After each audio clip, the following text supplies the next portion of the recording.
To do is called Listen. And so I would really like it if y'all would listen. And really listen, like really listen. Don't just hear the words that I'm saying, just try and block me out. Like really listen. Amen. Okay. It was 1:45 a.m. when two lives were ended. Cousins, Christian Leos and Bonifacio Leos Castanen, crashed into a concrete barrier at 100 miles per hour. Christian was driving, Christian was drunk, and Christian lived. But guess who didn't? They were both 18. In 2012, 4 boys were arrested. The first was 27, the second was 25, and the third was 20. They were charged with a drive-by shooting. The last boy that was arrested was 15. In 2012, Latavia Williams was shot and killed at a house party after a fight broke out. She was only 14. In 1970, 70 people from Marshall University died in a plane crash after coming back from a game from North Carolina. Eddie Carter, who was also a part of that team, missed that game in North Carolina because his mother said that she was afraid that the plane would crash. In 2012, Logan Dreyer began attending school at the Sandy Hook Elementary School. When he began attending, he started having very violent panic attacks and was always afraid to go to school.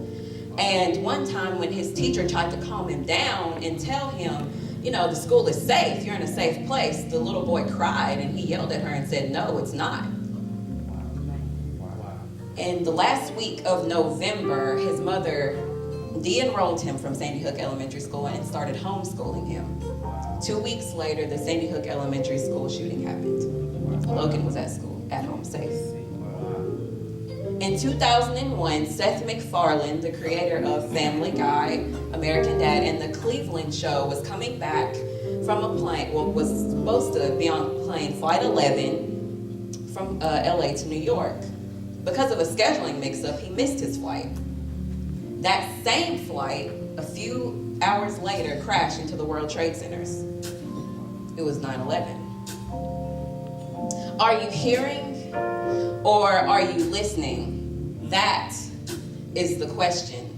My mother once told me that hearing the Holy Spirit speaking to her was as clear as us talking. But what happens when you are so far gone that even when the Holy Spirit speaks to you, you either ignore it or you don't recognize it?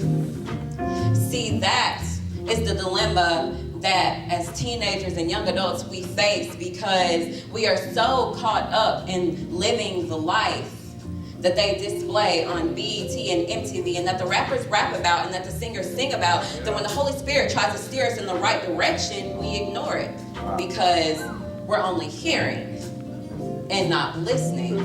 And see, that is where the trouble lies because we live in a time where death will still hold my hand like a steel grip or as cold as the wind in December.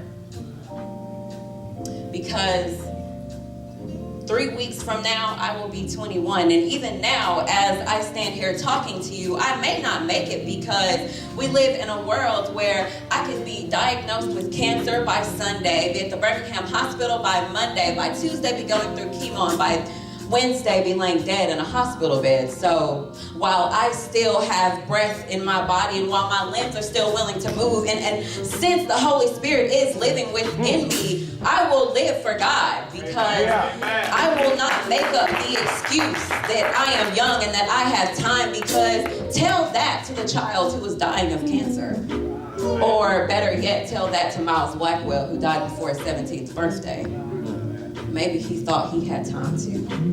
Stop listening to the lies that the devil feeds you and listen, really listen to the Holy Spirit that is within you, because you never know when hearing or listening will be the deciding factor between life and death. Thank you.